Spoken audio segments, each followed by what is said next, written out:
Good morning students. आज जो topic हम लोग करेंगे that topic is basically quantum numbers. और क्वांटम नंबर्स एक ऐसा टॉपिक है जो कि बैकबोन है पीरियोडिक टेबल की भी, केमिकल बॉन्डिंग की भी और एटॉमिक स्ट्रक्चर की भी।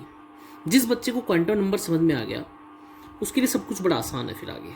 और क्वांटम नंबर से पहले आप लोगों को आनी चाहिए इलेक्ट्रॉनिक कॉन्फ़िगरेशन। देखो, इलेक्ट्रॉनिक कॉन्फ़िगरेशन में अगर मान लो मैं कहता हूँ मुझे नियॉन की इलेक्ट्रॉनिक कॉन्फ़िगरेशन लिखनी है, ठीक है, नियॉन की इलेक्ट्रॉनिक कॉन्फ़िगरेशन लिखनी है, तो आप लोगों ने आज से पहले कुछ ऐसा सुन रखा है, ऐसे पढ़ते थे आप लोग 2 8। लेकिन इस 2 और 8 को अब जो एडवांस्ड फॉर्म में लिखेंगे हम लोग कुछ ऐसे लिखेंगे 1s2 2s2 2p6, ठीक है। अभी जो 1s2 है ये 2s2 है, 2p6 है। इसमें आप लोग 1 देख रहे हो, 2 देख रहे हो, 2 देख रहे हो। ये हम लोगों को ये 1 2 2 ये हम लोगों को बताता है शेल के बारे में। किसके बारे में बताता है? शेल के बारे में। और ये जो शेल होता है, शेल का हम लोगों को जिस नंबर से पता चलता है that number is called as principal quantum number. कौन सा नंबर होता है बेटा? प्रिंसिपल क्वांटम, ठीक है। उसके बाद 1s2 s p d और f, ये चार जो होते हैं इनको कहा जाता है सब शेल। क्या बोलते हैं बेटा? सब शेल, ठीक है। दो बातें समझ में आई। मैंने क्या कहा? ये 1 2 2 ये सब किसके बारे में बताते हैं? शेल। और आगे चल करके पढ़ेंगे शेल जो होता है वो किसके बारे में जानकारी देता है हम लोगों को? प्रिंसिपल क्वांटम नंबर के बारे में। फिर सब शेल जो होता है वो एक क्वांटम नंबर होता है that is called as azimuthal quantum number. अभी ये सारे पढ़ेंगे हम लोग। क्या होता है? एजीम्यूथल क्वांटम नंबर, ठीक है। फिर उसके बाद ये जो 2 देख रहे हो, ये 2 देख रहे हो, 6 देख रहे हो, ये होते हैं बेटा number of electrons. Number of electrons. अब देखो, तुम लोगों ने जो इलेक्ट्रॉनिक कॉन्फ़िगरेशन लिखी, मान लो तुम लोगों ने इलेक्ट्रॉनिक कॉन्फ़िगरेशन लिखी सोडियम के लिए, ठीक है। सोडियम के लिए जैसी तुम लोग आज तक पढ़ करके आए हो वो होती है कुछ ऐसी, ठीक है। 2 8 1। इसका मतलब बताऊं क्या हुआ कि सोडियम में 1 2 3 तो शेल हैं। अब वो शेल कौन कौन से हैं? सबसे पहले जो शेल लिखा जाता है वो लिखा जाता है 1s2, फिर लिखा जाता है 2s2 2p6 और 3s1। देखो 3 ही शेल हो गए। एक तो वो शेल है पहला, फिर एक शेल है दूसरा और एक शेल है तीसरा। बोलो बात समझ में आई या नहीं आई? अब देखो 1s2 2s2 2p6 3s1, इसका मतलब क्या है कि पहले शेल में कितने इलेक्ट्रॉन है? 2 इलेक्ट्रॉन है। बोलो बात समझ में। 2s2 इन दोनों का प्रिंसिपल क्वांटम नंबर सेम। जिनका प्रिंसिपल क्वांटम नंबर सेम होता है वो एक ही शेल के होते हैं। तो 2 6 8, इसका मतलब इसके अंदर कितने इलेक्ट्रॉन हो गए? 8। तीसरा है 3s1, यानी कि तीसरा शेल है और इसके अंदर इलेक्ट्रॉन कितना हो गया? 1। तो कितना हो गया? 2 8 1। पहला शेल 2 इलेक्ट्रॉन, दूसरा शेल 8 इलेक्ट्रॉन, तीसरा शेल 1 इलेक्ट्रॉन। बोलो बात समझ में आई या नहीं है? अब मैं एक और इलेक्ट्रॉनिक कॉन्फ़िगरेशन लिखता हूँ। मैं लिखता हूँ मैग्नीशियम के लिए। तो शुरुआत करेंगे, वो शुरू करेंगे 1s2 2s2 2p6 3s2। तुम्हारी बुक्स के अंदर इलेक्ट्रॉनिक कॉन्फ़िगरेशन सबसे लास्ट में दे रखा है, लेकिन तुम लोगों को मैं पहले इसलिए पढ़ा रहा हूँ ताकि principal quantum number, azimuthal quantum number बहुत अच्छे समझ में आए। अब बेटा तुम्हारी लैंग्वेज में देखो इसको, तुम लोग अगर इसको लिखते तो तुम लोग ऐसे लिखते 2 8 2। शेल तो 3 ही है। पहले शेल में 2 इलेक्ट्रॉन, दूसरे शेल में 8 इलेक्ट्रॉन, तीसरे शेल में 2 इलेक्ट्रॉन, 2 8 2। अब देखो, अगर मान लो मैग्नीशियम से आगे मैं चलता हूँ, मैं कहता हूँ पोटेशियम 19, ठीक है। 19 के लिए हम लोग क्या पढ़ेंगे? 1s2 2s2 2p6 3s2 6 4 10 12 3p6 4s1। बोलो है या नहीं है? अब देखो जी क्या होगा। अब देखो पहला शेल, इसमें कितने इलेक्ट्रॉन, 2, दूसरा शेल 8, तीसरा शेल 8 और ये 1। बोलो ऐसे लिखते या नहीं लिखते? तो इस तरह से एक ब्रीफ आइडिया आ गया होगा तुम लोगों को। वो क्या आया होगा, 28881 इस तरह से इलेक्ट्रॉनिक कॉन्फ़िगरेशन। अब जो बात समझने की है वो ये है कि एस सब शेल, अब एस सब शेल हो, शेल चाहे कोई भी हो, पहला शेल हो, दूसरा हो, तीसरा हो, पांचवा हो, छठवा हो, उनमें मैक्सिमम कितने इलेक्ट्रॉन आ सकते हैं, 2 इलेक्ट्रॉन। ये आगे चल करके पढ़ेंगे 2 ही क्यों आते हैं। उसके बाद दूसरा सब शेल होता है पी चाहे 1, पी चाहे 2 हो, 3 हो, 4 हो। मैंने पी के लिए 1 नहीं बोला, मैंने पी के लिए क्या बोला, 2। इसका मतलब लोवेस्ट शेल जो पी शब्द शेल को अकोमोडेट करेगा वो कौन सा होगा, 2p। देखो यहाँ पे 2p था या नहीं था। पी के अंदर 6 इलेक्ट्रॉन। उसी तरह डी के अंदर मैक्सिमम इलेक्ट्रॉन कितने आते हैं, 10। और एफ के अंदर इलेक्ट्रॉन्स कितने आते हैं, 14 इलेक्ट्रॉन्स। बोलो बेटा बात समझ में आई या नहीं आई? 2, 6, 10, 14, SPDF। बोलो बेटा इतनी बात समझ में आई? उसके बाद हम लोग क्या करते हैं, अगर मान लो मैंने क्या कहा, ये मान लो मेरे पास कोई शेल है 3s2, तो बेटा एक बात तो तुम लोग देख करके बता दोगे। अगर तुम लोगों से कोई पूछे शेल मैंने अभी भी बताया था 1 2 3 4 5 6 जो होते हैं, जो होल नंबर रहता है वो किसको रिप्रेजेंट करता है, शेल को।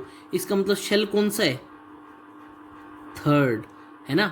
और सब शेल कौन सा है, वेरी गुड, कौन सा है, S। तो 2 बातें तो पता लग गई, शेल तीसरा है, सब शेल S है।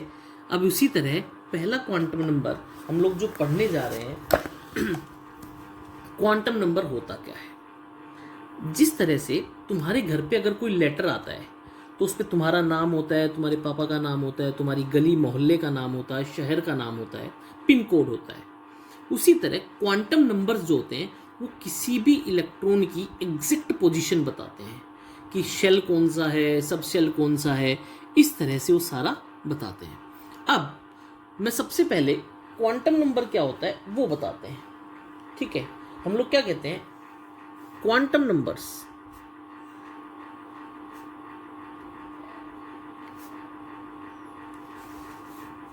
Are defined as set of 4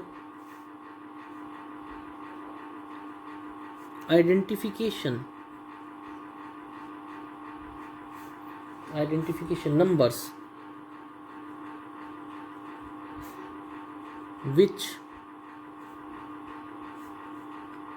needed to have full information about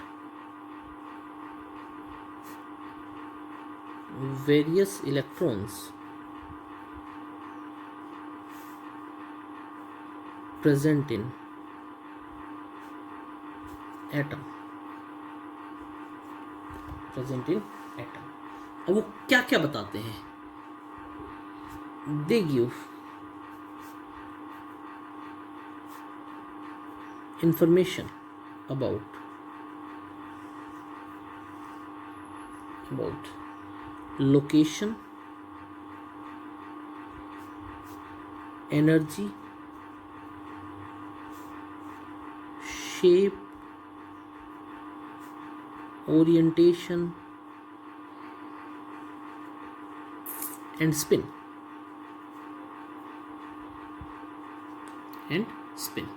ठीक है। उसके बाद नेक्स्ट बेटा ये जो क्वांटम नंबर है ना, क्वांटम नंबर आया, क्वांटम मैकेनिक्स एक केमिस्ट्री, बेसिकली वो फिजिक्स का टॉपिक है, लेकिन केमिस्ट्री के अंदर भी पढ़ते हैं कि कोई इलेक्ट्रॉन कैसे बिहेव करता है, कब वो पॉजिटिव में जाता है, कब नेगेटिव में जाता है, उसका क्या वेव फंक्शन होता है, क्या आइगन फंक्शन होता है। वो सब तुम्हारी बुक्स के अंदर एक छोटा सा टॉपिक दे रखा है, श्रोडिंगर वेव इक्वेशन। वो हम लोग क्वांटम नंबर के तुरंत बाद पढ़ेंगे, श्रोडिंगर वेव इक्वेशन। मेडिकल वालों के लिए श्रोडिंगर वेव इक्वेशन सीधा सीधा क्वेश्चन बन जाता है, श्रोडिंगर वेव इक्वेशन क्या होती है। लेकिन नॉन मेडिकल के लिए श्रोडिंगर वेव इक्वेशन के ऊपर जेई मेंस के अंदर, जेई एडवांस के अंदर जरूर क्वेश्चन आता है। क्वांटम नंबर्स का अगर मैं कहूँ स्ट्रक्चर ऑफ एटम का सबसे important topic non medical point of view से क्वांटम मैकेनिक्स, और क्वांटम मैकेनिक्स के अंदर दो ही टॉपिक में इंपॉर्टेंट है। एक तो आइगन वैल्यू आइगन फंक्शंस जिसको श्रोडिंगर वेव इक्वेशन से हम लोग डराइव करेंगे, एक होता है क्वांटम नंबर। ठीक है बेटा, नेक्स्ट अब हम लोग क्या करते हैं, जो there are 4 quantum numbers,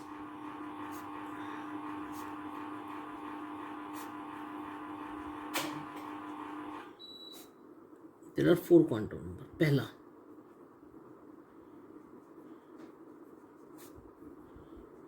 principal quantum number, दूसरा azimuthal quantum number,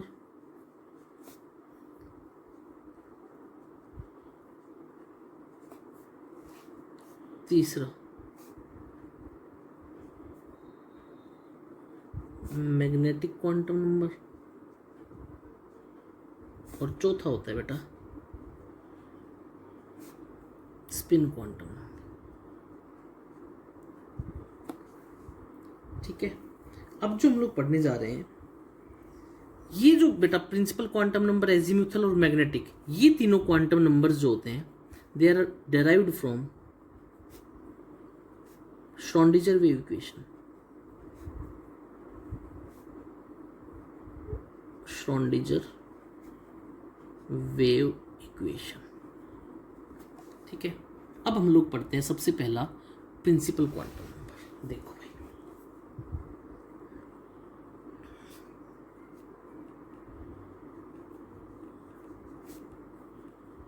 principal quantum number, low ji.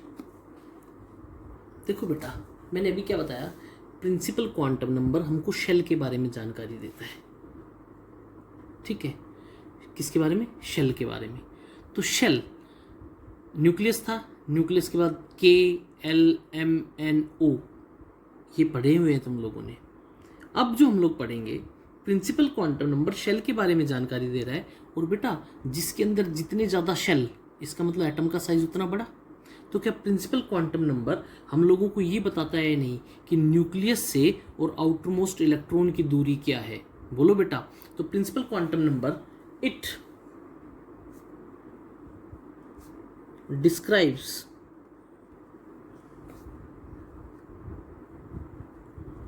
average distance of electron from nucleus. ठीक है, it is denoted by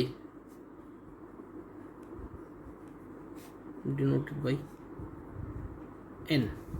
किससे डिनोट करते हैं? n से। ठीक है, नेक्स्ट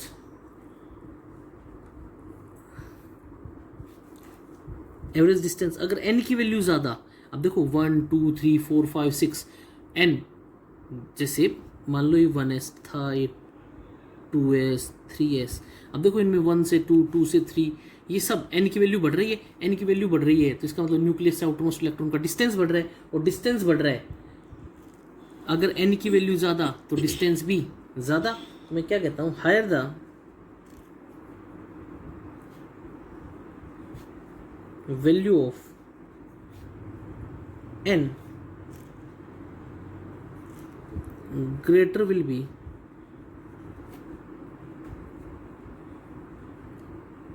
distance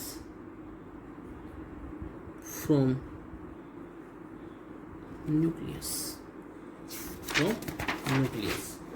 देखो जी, इसके लिए एक फॉर्मूला होता है, क्या होता है?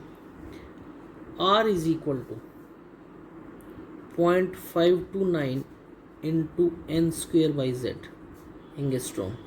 अभी क्वांटम नंबर्स के तुरंत बाद श्रोडिंगर वेव इक्वेशन पढ़ेंगे। श्रोडिंगर वेव इक्वेशन के बाद एक एटॉमिक मॉडल पढ़ाऊंगा, बोहर्स एटॉमिक मॉडल, वहाँ पे ये पोस्टुलेट पढ़ाऊंगा उसका, बोहर्स एटॉमिक मॉडल के अंदर। ठीक है, R is equal to 0.529 n²/z। तब तक के लिए इसको याद कर लो थोड़ा सा। n इसका मतलब प्रिंसिपल क्वांटम नंबर 1s के लिए n की वैल्यू क्या हो जाएगी? 1, 2s के लिए 2, 3s के लिए 3, जेड, जेड क्या था, एटॉमिक नंबर, अरे बोलो था या नहीं था। अब बेटा अगर एन की वैल्यू ज़्यादा तो 0.529 यानी कि आर ज़्यादा, तो वही तो बात होगी। रेडियस कब बढ़ेगा एटम का, जब एन बढ़ेगा, तो इसका मतलब एन अगर ज़्यादा तो रेडियस भी ज़्यादा। ठीक है, नेक्स्ट,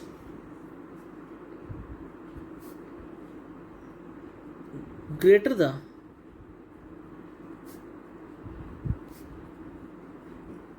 इसको ऐसे कर लो, greater the value of n, greater will be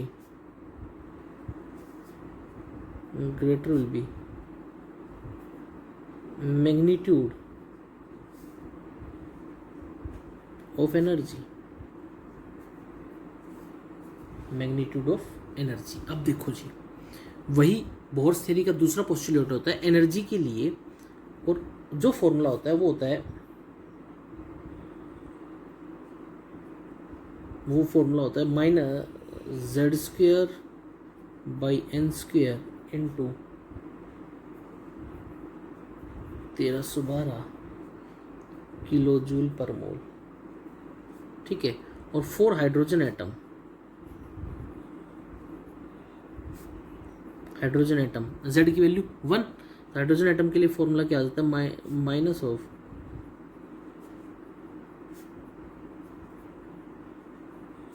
देखो भाई माइनस मैग्नीट्यूड है, वो अभी बताऊंगा माइनस मैग्नीट्यूड आया कहाँ से, वो इंट्रैक्शन और सब पढ़ेंगे हम लोग।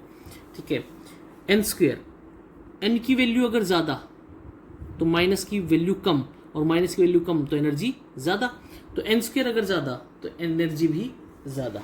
ठीक है, नेक्स्ट, द मैक्सिमम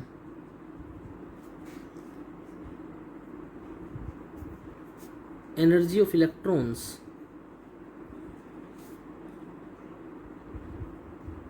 which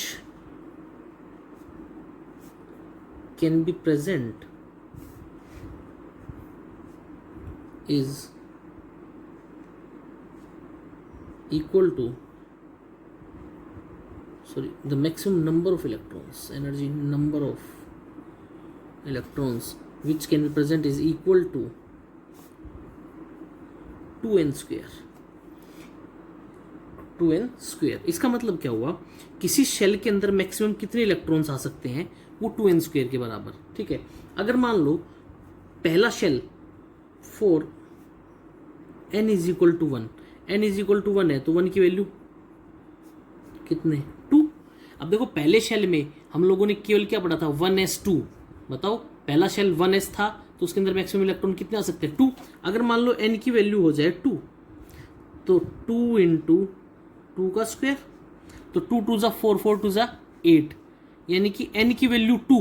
अब n की वैल्यू 2 किस किस के लिए पॉसिबल है, 2s 2p। अब हम लोगों ने पीछे इलेक्ट्रॉनिक कॉन्फ़िगरेशन पढ़ी है, s के अंदर मैक्सिमम कितने इलेक्ट्रॉन आ सकते हैं, 2, तो 2s 2, p के अंदर मैक्सिमम इलेक्ट्रॉन आ सकते हैं 6, 2p 6, 6 और 2 8। अब लो एक और देखो 4 n इज इक्वल टू 3। अब बेटा n इज इक्वल टू 3 है, इसका मतलब n के लिए 3s 3p, अरे बोलो होगा या नहीं होगा। और एक और पॉसिबल होता है, दो, वो होता है 3d। तो देखो 2 इंटू 3 का स्क्वायर, कितने electrons, 18 electrons,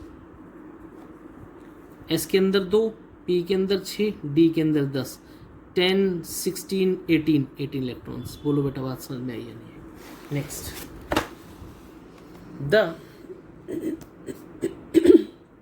the angular momentum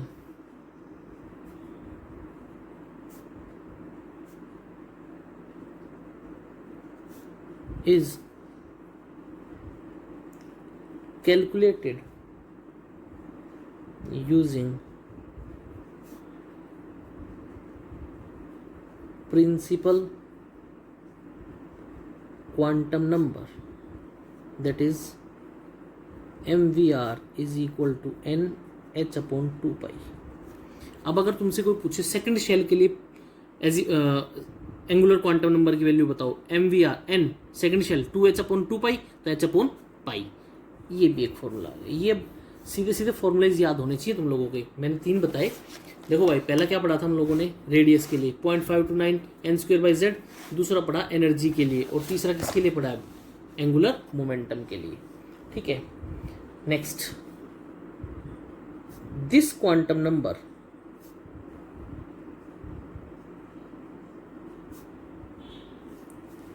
explains main lines of spectrum। Spectrum पढ़े थे अभी पीछे, एब्जॉर्प्शन स्पेक्ट्रम, एमिशन स्पेक्ट्रम, उसमें भी पढ़ा था डार्क लाइन स्पेक्ट्रम, वो सब। दूसरा जो क्वांटम नंबर है जो हम लोग पढ़ेंगे, that is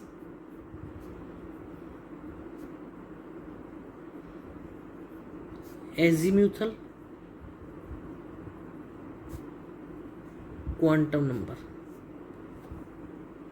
that is azimuthal quantum number. ठीक है, also called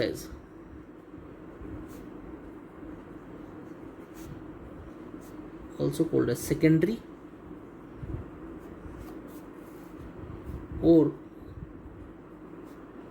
subsidiary quantum number. ठीक है, जिस तरह से प्रिंसिपल क्वांटम नंबर को हम लोग डिनोट किया करते n से, उसी तरह एजीम्यूथल क्वांटम नंबर को डिनोटेड बाय स्मॉल l। किससे डिनोट करते हैं? स्मॉल l से। ठीक है, सबसे इंपॉर्टेंट बात, अब बेटा क्या होता है, ये जो इलेक्ट्रॉनिक कॉन्फ़िगरेशन है ये जनरली हम लोगों को डिस्ट्रीब्यूशन ऑफ इलेक्ट्रॉन्स बताती है। और बेटा इलेक्ट्रॉन जहाँ पे भी सिचुएटेड होगा वो अपने अराउंड एक फील्ड तैयार कर लेगा। उस फील्ड को, फील्ड का मतलब क्या होता है? बेसिक फील्ड का मतलब ये होता है जहाँ तक तुम लोग किसी चीज़ को फील कर सको, that is called as field. ठीक है, अब कोई इलेक्ट्रॉन अगर तुम लोगों ने कहीं पे रख दिया, उसको जहां तक फील कर सको उसको इलेक्ट्रॉन की सेंस में कहा जाता है इलेक्ट्रॉन क्लाउड। क्या बोलते हैं बेटा? Electron cloud. और बेटा एजीम्यूथल क्वांटम नंबर हम लोगों को किसी स्पेस में इलेक्ट्रॉन क्लाउड किस तरह से डिस्ट्रीब्यूटेड है, क्योंकि देखो हम लोगों को एजीम्यूथल क्वांटम नंबर किसके बारे में देता है? SPDF, सब शेल। और बेटा S की शेप अलग होती है, बताया था मैंने पीछे, स्फेरिकल। P की शेप अलग होती है, D की अलग होती है, L की अलग। अब किसी की शेप, मान लो ये किसी की शेप है, ये P सब शेल की शेप है, तो बताओ इसका इलेक्ट्रॉन डिस्ट्रीब्यूशन इसी कर्व के अराउंड होगा। और अगर मैं कहता हूं S की शेप होती है ऐसी, तो इसका डिस्ट्रीब्यूशन इस तरह से होगा। SP एजीम्यूथल क्वांटम नंबर हम लोगों को बता रहा है इलेक्ट्रॉनिक डिस्ट्रीब्यूशन के बारे में। और अगर शेप अलग तो इलेक्ट्रॉनिक डिस्ट्रीब्यूशन भी अलग अलग। तो हम लोग क्या कहते हैं? It gives information about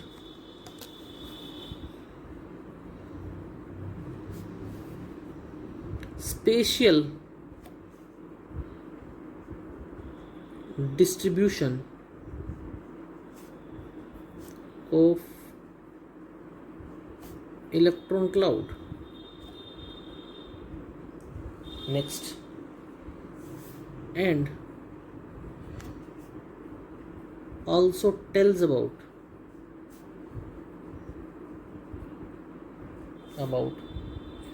shape of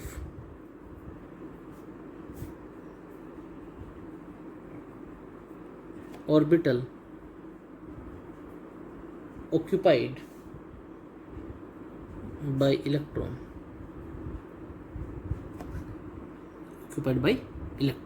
Next,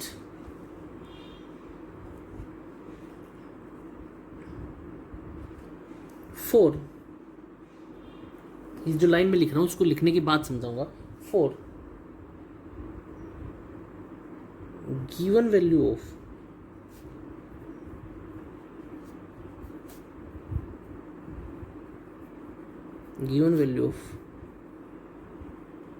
principal quantum number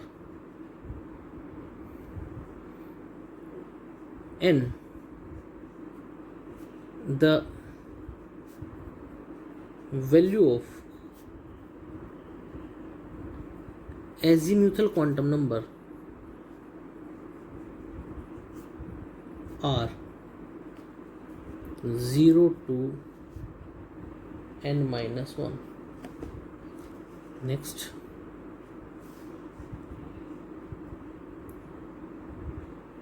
each value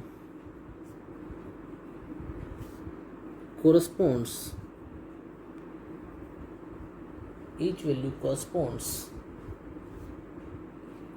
to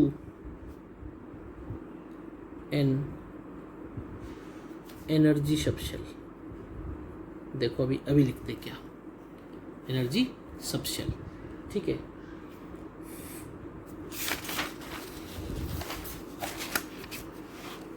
for example, for S the value of azimuthal quantum number is 0. For P it is equal to 1. For D it is equal to 2 and for F is equal to 3. अब देखो, सबसे पहला shell मैं लिखता हूँ 1. ठीक है. सब शेल होगा S. अब देखो, प्रिंसिपल क्वांटम नंबर की वैल्यू तो 1, लेकिन एजीमुथल की कितनी है 0. तो मैंने पीछे यही लाइन लिखी थी, for any given value of principal quantum number n the value of azimuthal quantum number is n minus 1. अब देखो, दूसरा अगर मैं लिखता हूँ, मान लो मैं लिखता हूँ 2p, तो देखो इसके लिए n की वैल्यू क्या हो गई 1, l क्या हो गया 0. 2p के लिए बोलो n क्या हो गया 2, l क्या हो गया 1. उसी तरह अगर मैं लिखता हूं मान लो 4f, तो 4f के लिए n कितना हो गया 4, f कितना हो गया 3. तो हर जगह देखो प्रिंसिपल क्वांटम नंबर में और एजीमुथल क्वांटम नंबर में एक का डिफरेंस है या नहीं है. ठीक है. Next, these S, P, D and F, S, P, D and F are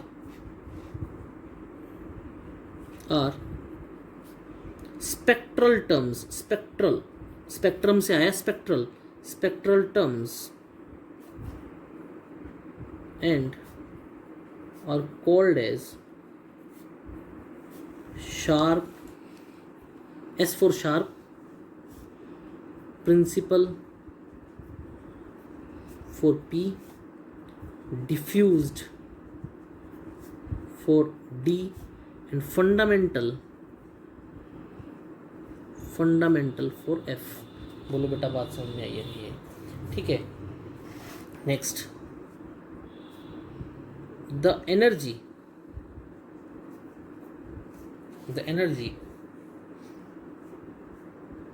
in same shell are given in order S से ज़्यादा P की, P से ज़्यादा D की और D से ज़्यादा F की. S से ज़्यादा P की, D, F. अब बेटा अगर तुम लोगों को कोई कहे कि भाई बताओ 2S और 2P में से एनर्जी किसकी ज़्यादा, 2P की एनर्जी ज़्यादा. क्यों? क्योंकि एनर्जी के लिए एक रूल पढ़ाऊंगा अभी मैं, बोहर्स बरी रूल, जिसको n+l रूल भी बोलते हैं. n की वैल्यू और l की वैल्यू जोड़ लो, 2S के लिए जोड़ो, n की वैल्यू 2, l की वैल्यू 0, तो 2 हो गई. n+l, n की वैल्यू 2, l की वैल्यू 1, 2 + 3, 2p के लिए ज़्यादा, तो इसीलिए 2p की एनर्जी ज़्यादा. बोलो बेटा, बात समझ में आई है नहीं है? Next,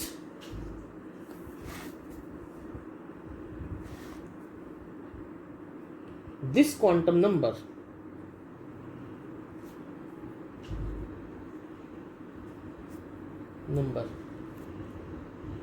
also represents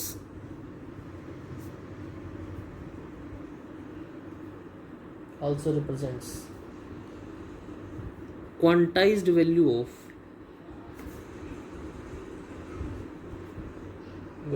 angular momentum.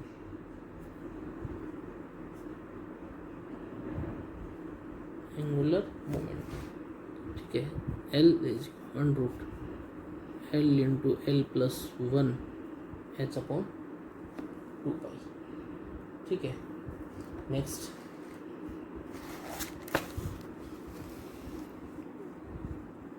this quantum number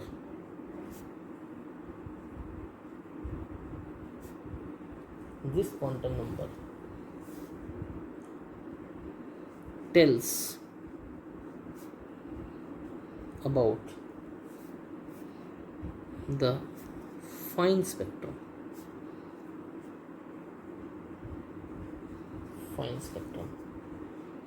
It also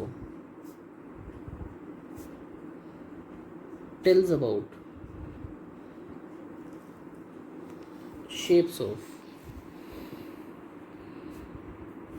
various subshell.